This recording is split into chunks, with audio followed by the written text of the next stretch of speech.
minute. Who are you? What's up, everybody? It's Evan Money back again with JC, the Blind Jedi. Hey, everybody. We are here with our UFC 259 prediction. Before we jump into the prediction, I want to talk about some big news. Two releases, two big, huge names, legends in the sport. Junior Dos Santos and Alistair Overeem have been released from the UFC. When they asked Dana White during the press conference, didn't have too much to say on it. We've kind of talked about Junior. Yeah, we've said Junior. So. We've seen Junior decline in these past 5-6 fights at least, and so yeah, I mean, it's not a surprise on Dos Santos really. Overeem though, that was his first loss after what, 2 or 3 wins in a row or something like that. Yeah. So I'm still kind of surprised, but that last knockout was pretty ugly. Yeah. So absolutely. I kind of understand Dana's reasoning on this. You know, it is one of those sports where, and especially the UFC, I mean, the old guys don't fight. Randy Couture being the exception, but no, it's constantly moving into fresh meat. It's the fresh talent. It's the new guys.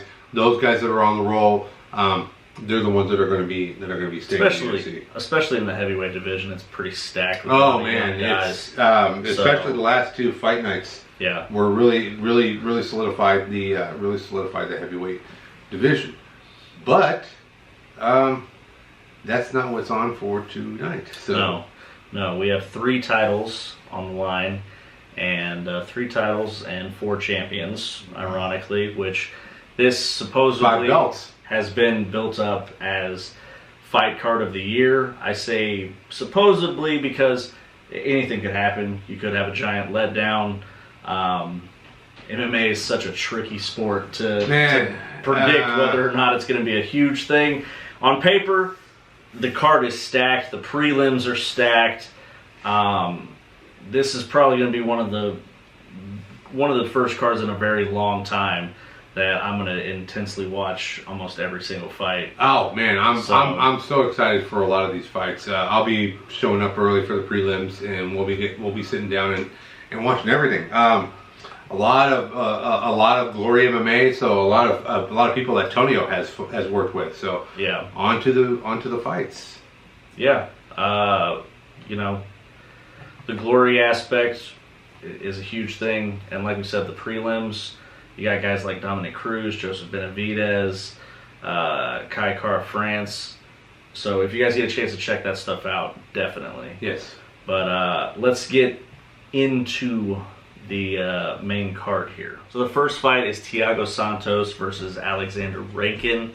And this fight I'm extremely excited about. Thiago Santos hasn't fought since the John Jones broke his legs. Yeah. And he still stood up. I think this is going to be a phenomenal fight. I'm excited for this fight. Santos, if you haven't watched him, huge banger, great guy. Loves to throw them big, heavy leather. Loves to just swing them big arms out, full extension, and just see where they land. Alexander Rakic, he's a little bit more of a technical striker. I was watching his workouts. He was doing really good. But he is more of a precision striker, whereas Thiago Santos, one punch and it's over. Yeah, more of a Santos is more of a brawler, I guess. Yeah, you could say. that would be.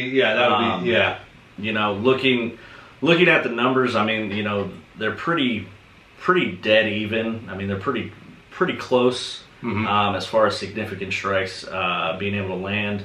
Average time of fight is dangerously close. Both of these guys, though, they have all their wins are in the high 70% knockouts. Finishing with a knockout. Yeah. For this one, I'm gonna go to Santos. I like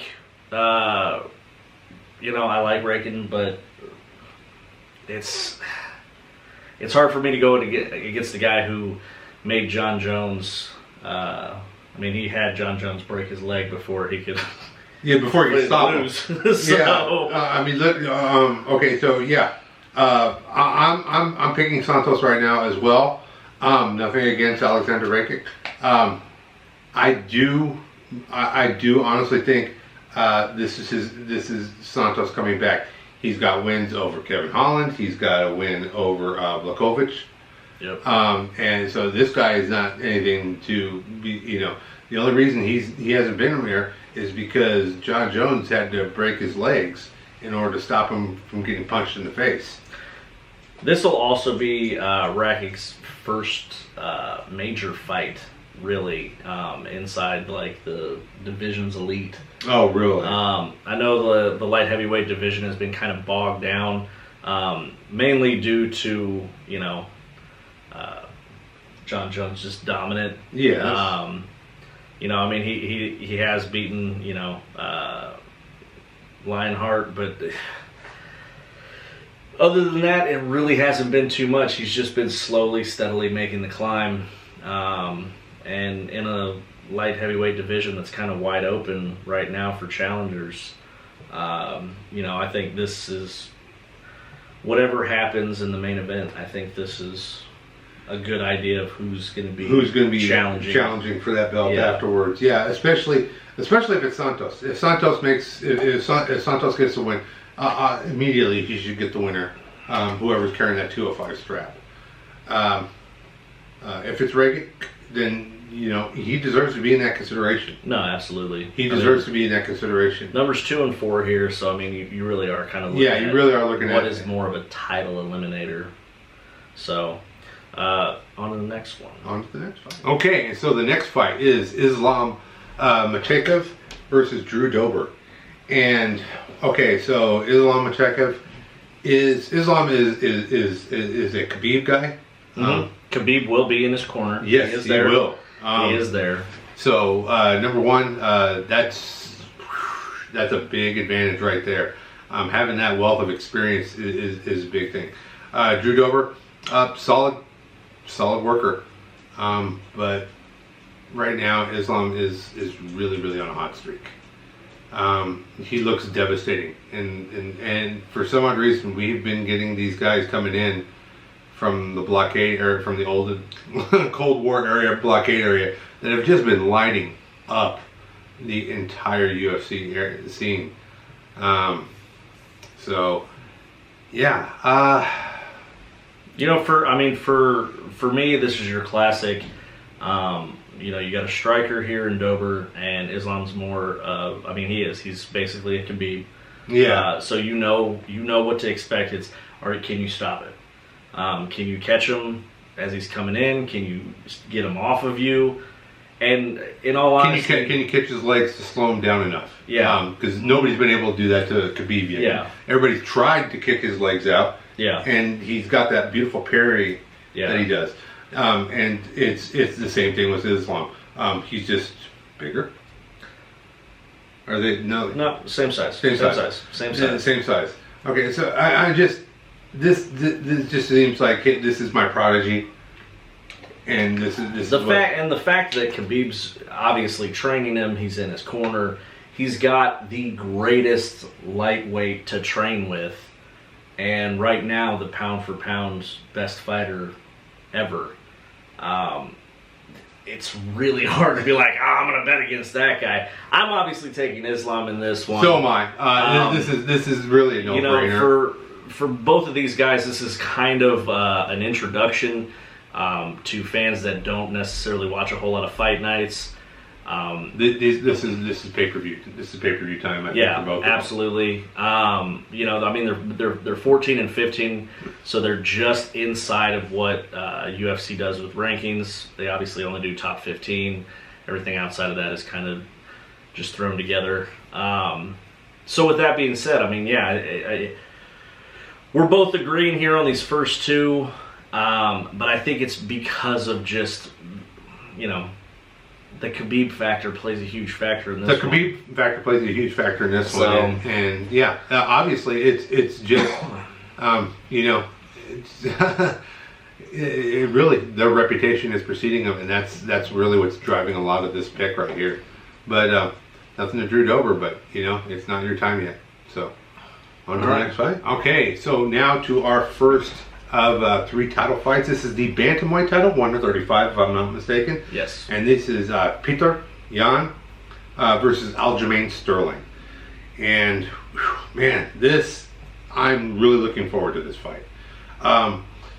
Number one, Peter is the new 135 since our favorite friggin' champion Henry Cejudo vacated the title, and quadruple C. He's a champ, and a chump. Yeah. Anyway, so we had the new belt decided a while back between Jan and Aldo. Of course, Jan walks in, so this will be his first defense, and they could not have put him up against a harder opponent. Yeah, this for me is probably one of the few times that you'll see a true number one contender, somebody who you could have argued could have been in place of Aldo initially. Yes. I can't remember exactly why he wasn't. I'm not sure. I remember there was a lot of talk about him getting kind of snubbed for this. Remember, Aldo lost that fight. Yeah. And everybody still thought he won, and then Dana went ahead and gave him the title shot. I mean, it's the typical name recognition in the UFC. We obviously always politics. Always plays a huge role in it. What I like about this matchup is both guys are so well rounded.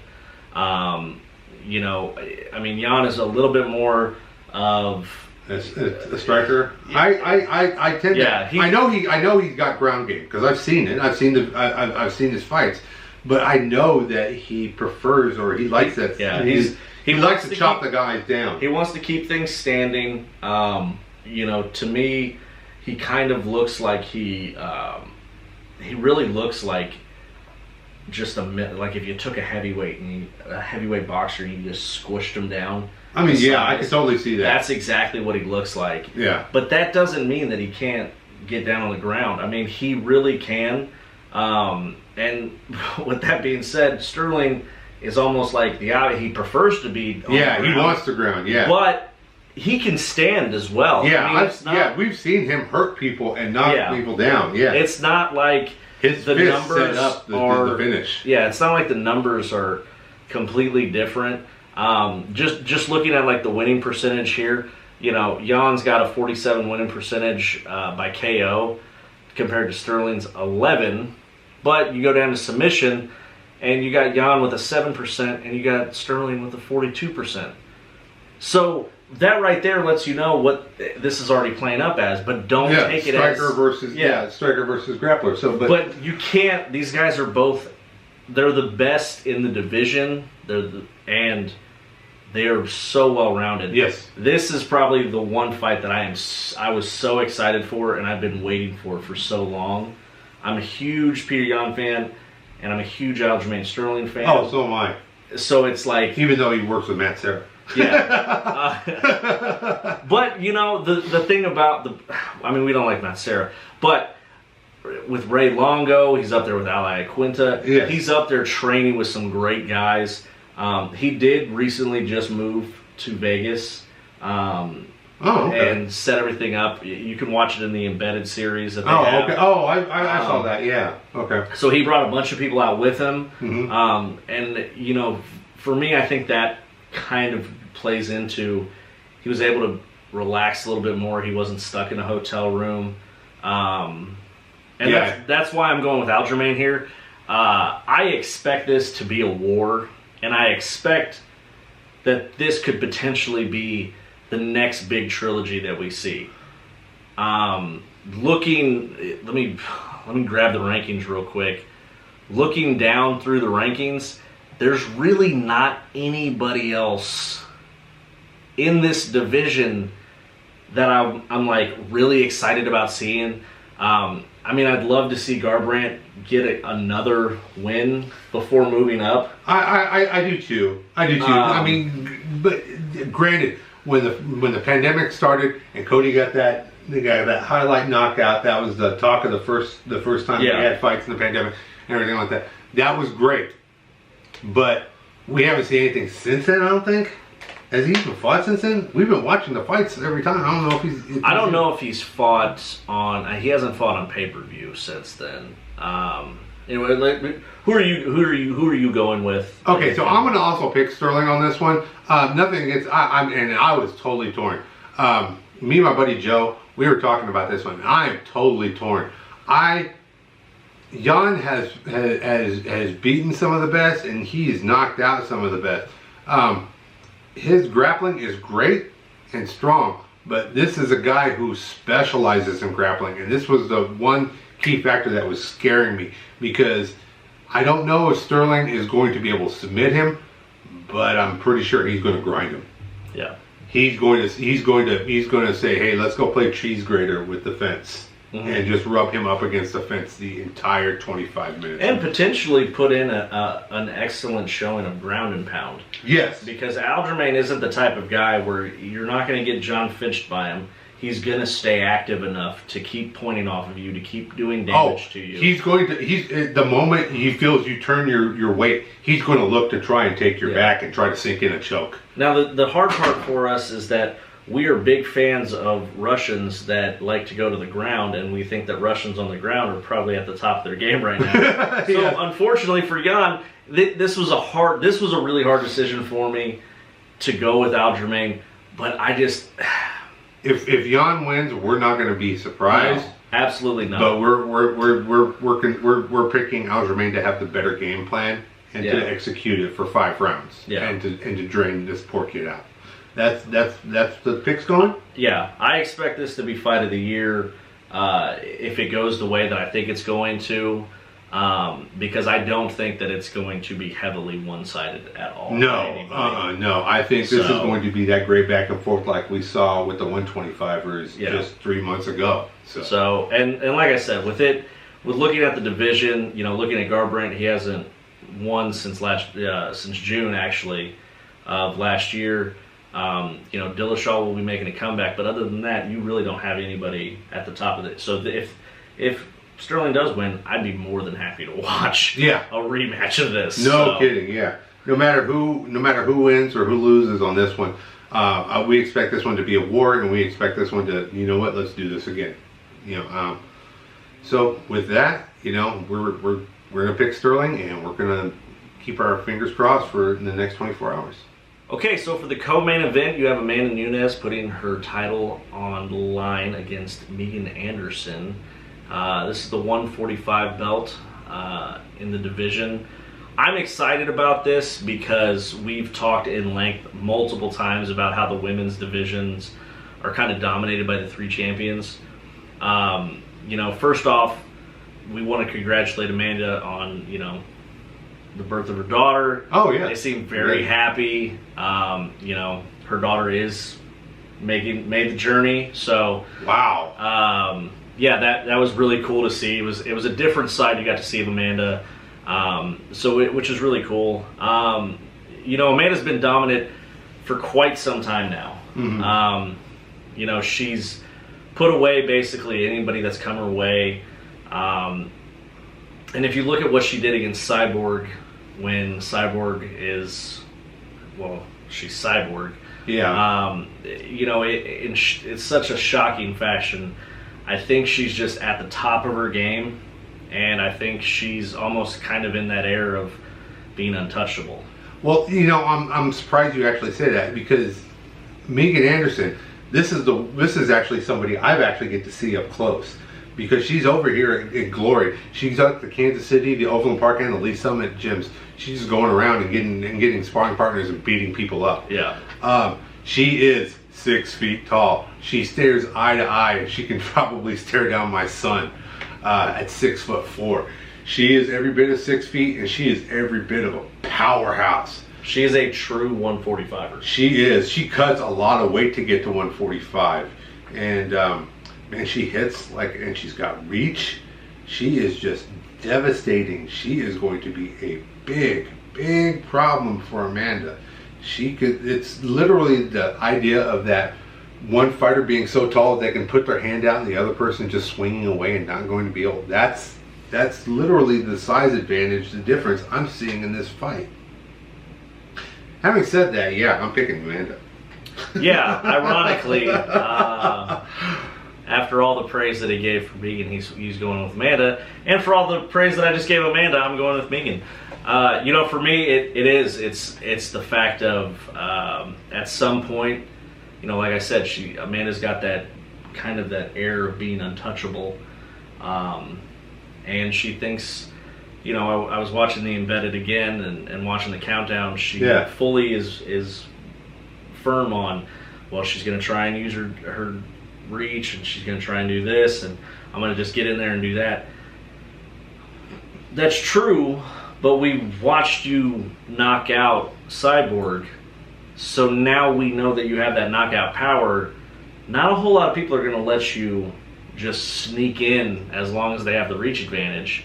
You know, I mean, Megan is such a talented fighter that this could be one of the biggest shocks of the year, but not if you've been watching Anderson as long as I've been watching her. And, you know, also, she looks amazing. Yeah, she does. When you like this I mean, hold on. Sorry, let me rephrase that. Yes, she is a very beautiful woman.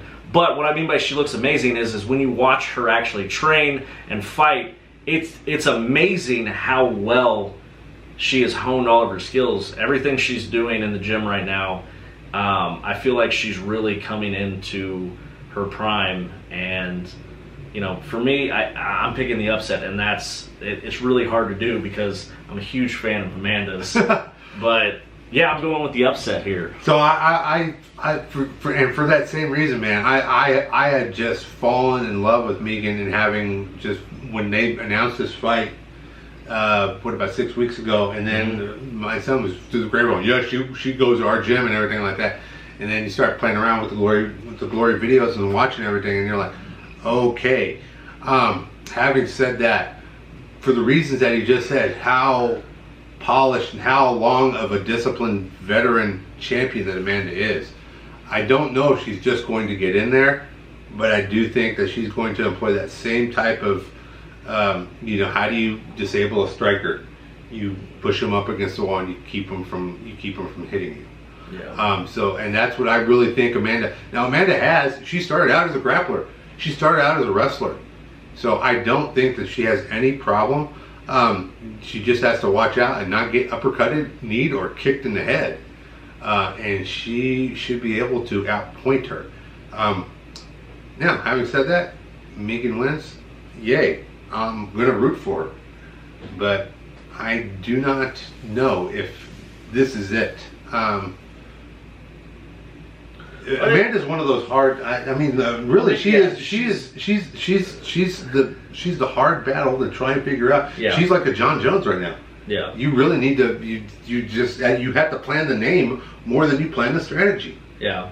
And I mean, you know, with that being said, I wouldn't be surprised if Amanda does pull this out. Yeah. And it's not that I doubt her greatness or anything that she's accomplished.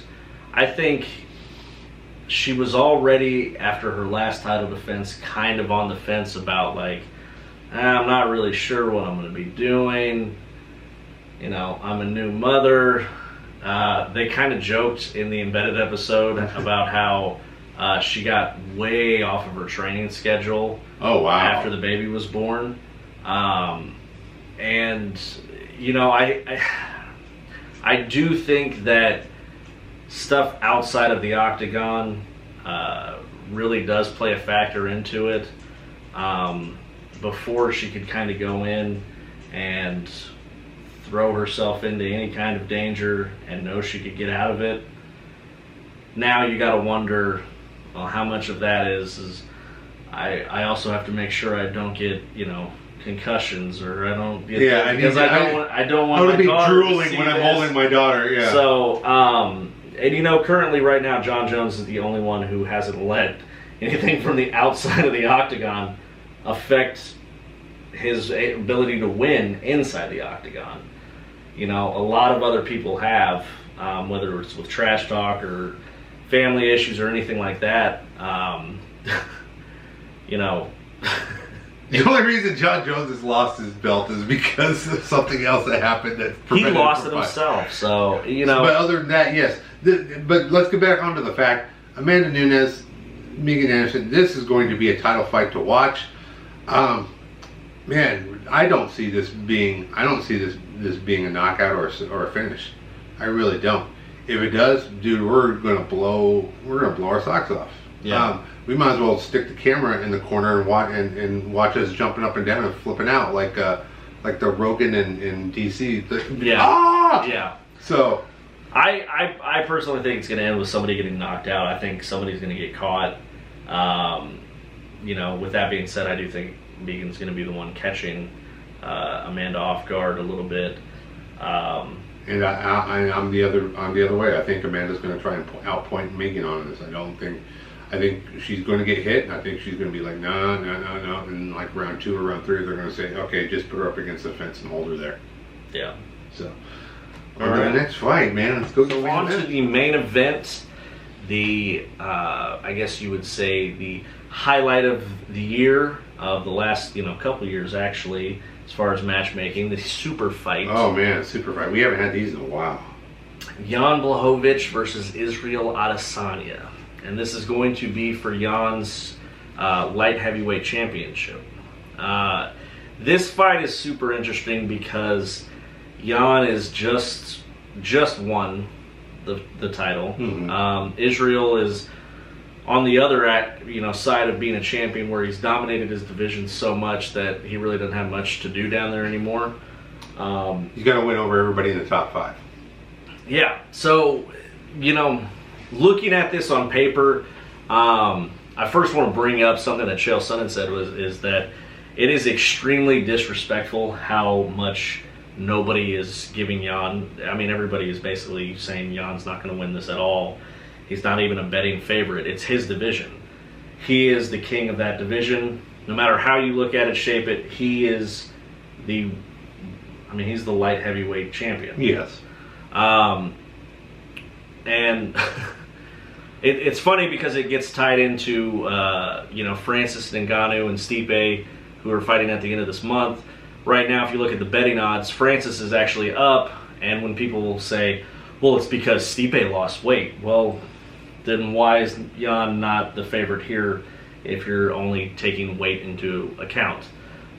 Israel came in. He was at 201. Okay. He said he was going to be probably closer to like mid 190s, which was a complete lie. I did think it was funny. I don't know if you saw during the weigh-ins when the pictures came up. He had a box of pizza as he was taking pictures. Like, see, I can put on more weight.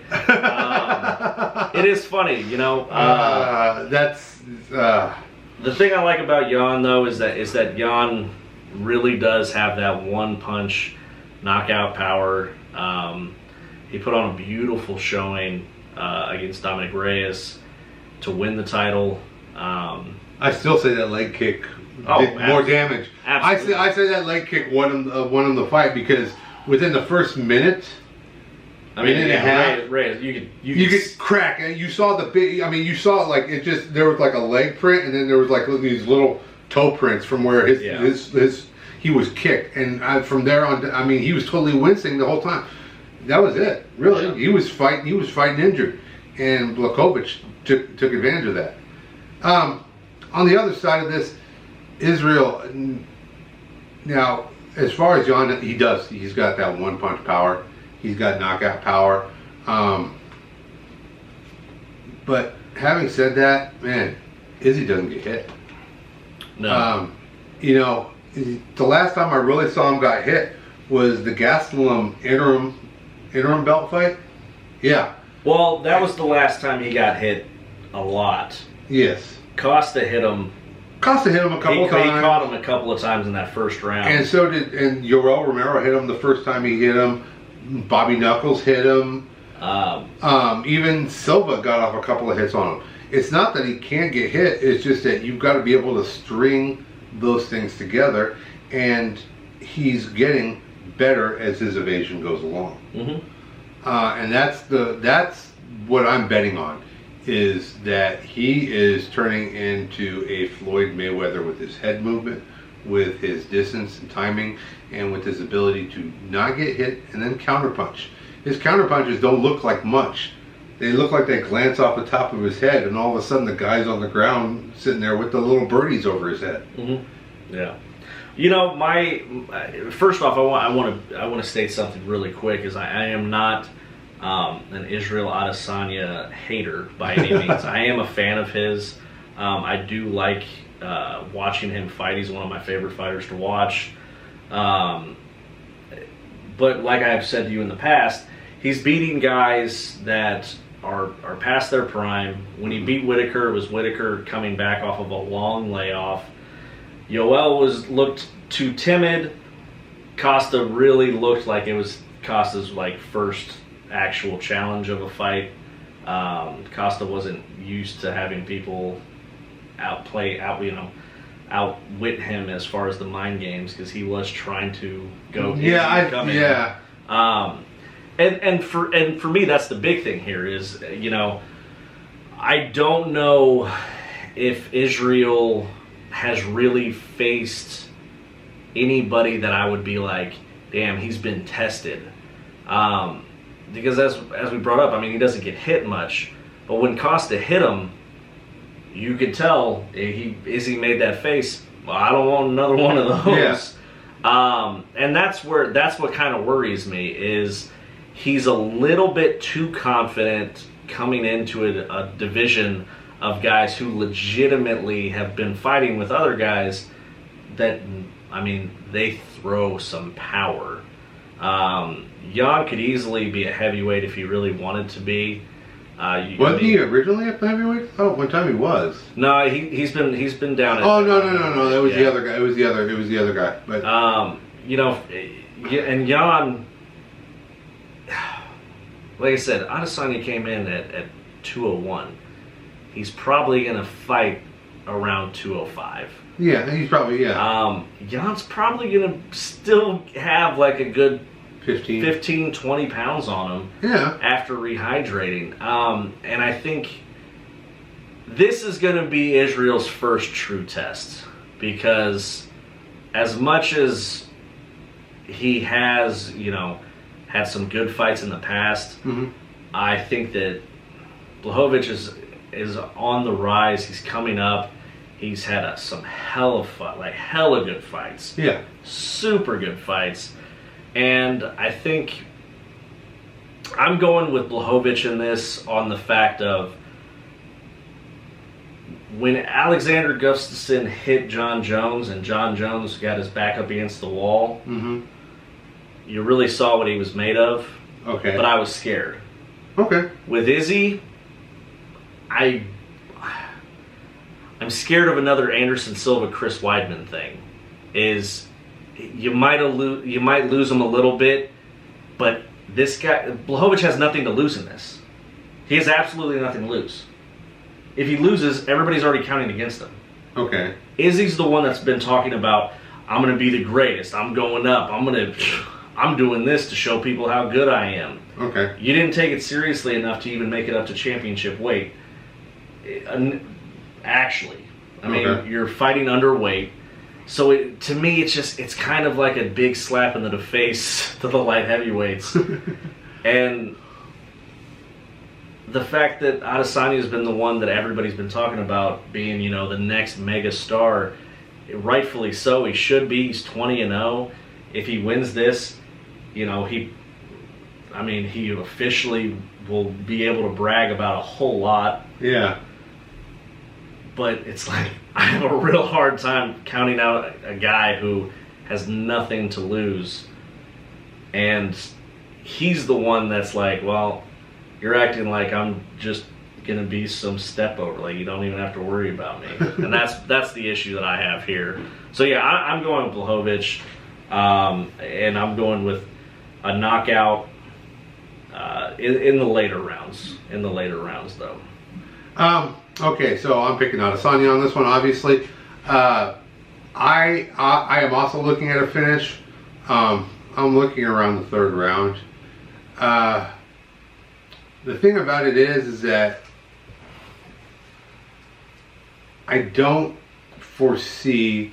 There are certain game plans, and I just see Adesanya's execution of the game plan working better than Blachowicz. Not to say that Blachowicz is bad or anything like that, but they're going to the whole concept with Blachowicz is that when you train against him, you're going to be training against somebody that's just going to come out and swing. You could literally just have like a couple of big boxing gloves, put them on sticks, and just swing them around and just have them. Because that's what he's going to be facing. Whereas as Blachowicz trains to fight against Adesanya, that's totally different. His movement and his evasion is so hard to mimic. I really think that this might cause Jan some problems being able to catch him. I really think that Adesanya is going to do the work that he needs to do. He's going to slow down his legs, he's going to chop him down, and then he's going to wait for that counter punch. He's going to wait until a punch slips off of here, and then catch his chin or catch a side of his jaw, and then he'll go down. And when he goes down, Adesanya has got killer instincts. He finishes a fight. He doesn't let you get back up. He knows if you're down, he knows how to finish that fight very quickly. Yeah. And and I think that's the thing here is that whoever wins this fight, it's an immediate catapult into the next round. Yeah. Because let's say Adesanya wins. Now he has more of an argument of saying, all right, John, let's do this. You poke John Jones enough, John Jones will definitely probably come down and do it. Man, but with that being said, that's a lot more weight to cut down. But go ahead. With that being said, though, for Blachowicz, this would make a huge statement. You're handing a guy who is on an unbelievable run his first loss. If you hand him his first loss. And if Blachowicz wins, I don't see John Jones wanting to come back. I don't think John Jones is going to ever come back to light heavyweight. I don't think he's coming back to light heavyweight. I really think he's done.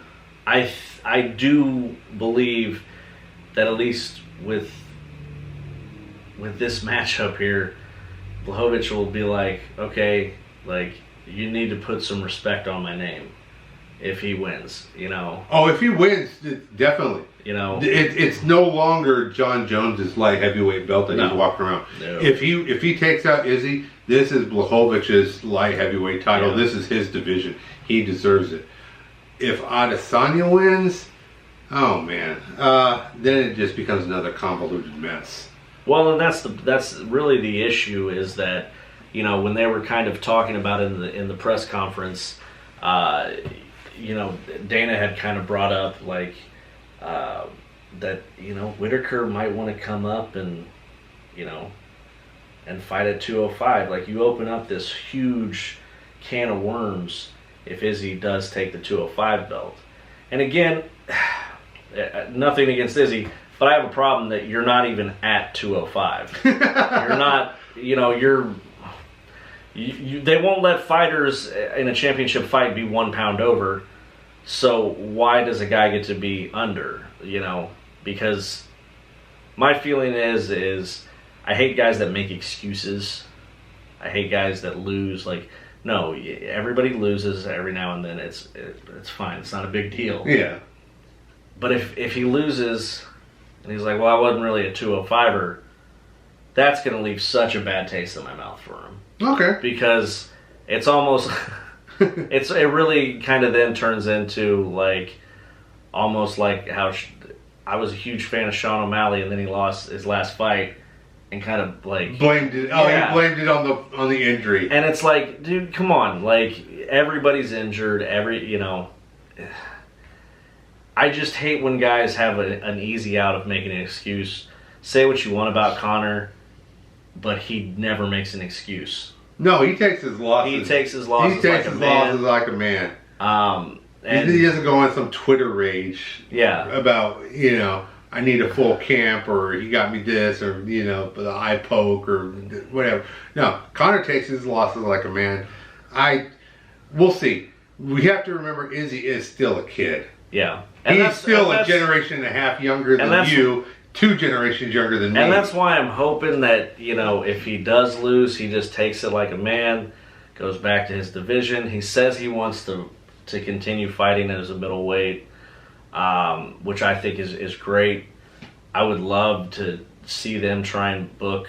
I would actually love to see him try and book a fight with like GSP, because, you know, GSP did just leave the division. But I'm still hoping for the GSP Khabib thing too. But with a guy like Kevin Holland on the rise, it's like, doesn't he take on Derek Brunson? Yeah, he takes on Derek Brunson. He's got Derek Brunson. So literally, even if Izzy loses, this is where it's coming to. He's still got that 85 belt, and he's still going to have to defend it. Yeah. And if he loses this fight and he goes back down, now he's going to start. Now all of those middleweights are like, okay, there's a recipe. Yeah. Now I know how to beat him, and that will make it exciting.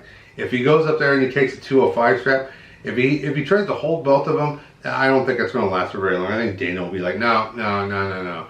1, 2 fights. You know, get your defense in the way DC did. The 205ers and the middleweights there's too much competition there for him to try and defend both belts. Especially a 20-pound difference. Yeah. Ugh. And especially if he's not going to be a true 205er, you know, you're really kind of losing some advantages there. I mean, say what you want, but the reason why weight classes are there are so you guys are at least somewhat close to the same weight.